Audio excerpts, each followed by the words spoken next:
नमस्कार साथियों। जब भगवान श्री राम वनवास काट रहे थे तब सीता माता ने 12 वर्ष तक नित नेम की कहानी कहने का 12 साल का नियम ले रखा था। यह कहानी सीता माता कहती थी और श्री राम इसे सुना करते थे।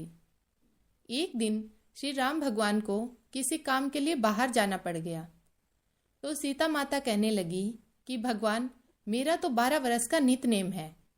अब आप बाहर जाएंगे तो मैं अपनी कहानी किसे सुनाऊंगी।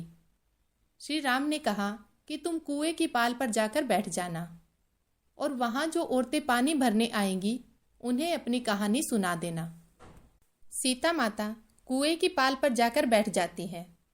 एक स्त्री आई, उसने रेशम की जरी की साड़ी पहन रखी थी और सोने का घड़ा ले रखा था।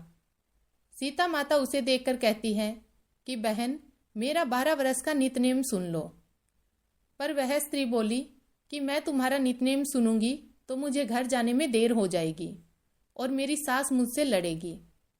उसने कहानी नहीं सुनी और चली गई। उसकी रेशम जरी की साड़ी फट गई और सोने का घड़ा मिट्टी के घड़े में बदल गया। सास ने देखा तो पूछा कि ये किसका दोष अपने सिर लेकर आई हो। बहू ने कहा कि कुएं पर एक औरत बैठी थी। उसने कहानी सुनने के लिए कहा, लेकिन मैंने नहीं सुनी, जिसका यह फल मिला। बहू की बात सुनकर अगले दिन वही साड़ी और घड़ा लेकर सास कुएं की पाल पर गई। सास को वही माता सीता बैठी हुई मिली। सीता माता ने कहा कि बहन, मेरी कहानी सुन लो। सास बोली, एक बार छोड़, मैं तो 4 बार कहानी सुन लूंगी। सीता माता कहने लगी, आए राम लक्ष्मण आए, देश के पुजारी आए, नित नेम का नेम लाए, आओ राम बैठो राम। तपी रसोई जीमो राम, माखन मिश्री खाओ राम। दूध बतासा पियो राम, सूत के पलका मोठो राम। शाल दुसाला पोठो राम, शाल दुसाला ओढ़ो राम।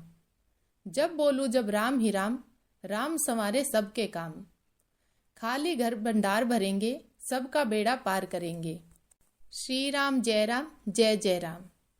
सास बोली कि बहन, कहानी तो बहुत अच्छी लगी। कहानी सुनकर सास घर चली गई और उसकी साड़ी फिर से रेशम जरी की बन गई। मिट्टी का घड़ा फिर से सोने के घड़े में बदल गया। बहू कहने लगी, सासू माँ, आपने ये सब कैसे किया। सास ने कहा कि बहू, तू दोष लगा के आई थी और मैं अब दोष उतार कर आई हूँ। बहू ने फिर पूछा कि वह कुएं वाली स्त्री कौन है। सास बोली कि वे सीता माता थी। वे पुराने से नया कर देती है, खाली घर में भंडार भर देती है। वह लक्ष्मी जी का वास घर में कर देती है। आदमी की जो भी इच्छा हो उसे पूरा कर देती है।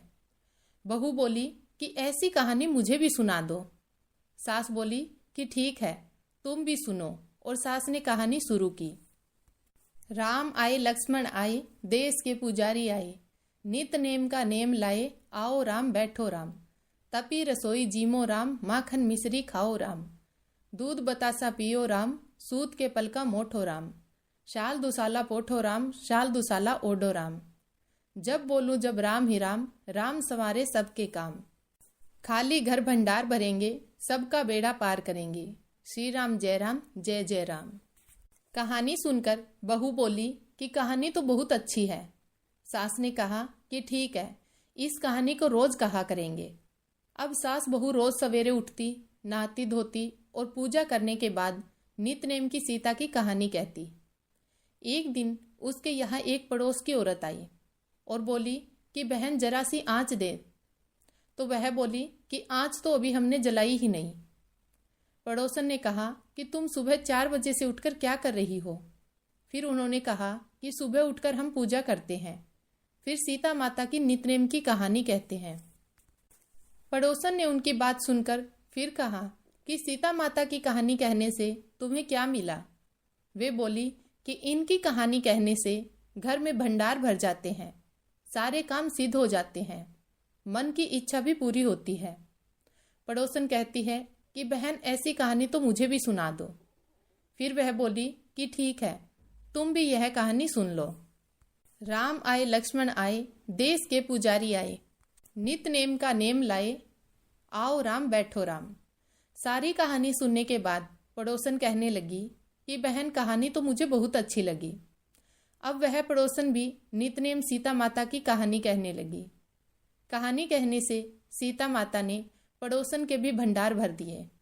अब तो पूरे मोहल्ले में नितनेम की कथा चल पड़ी। हर किसी की मनोकामना पूरी होने लगी। हे सीता माता, जैसे आपने उसके भंडार भरे वैसे ही आप हमारे भी भंडार भरना, कहानी सुनने वाले के भी और कहानी कहने वाले के भी। जय सीता माता।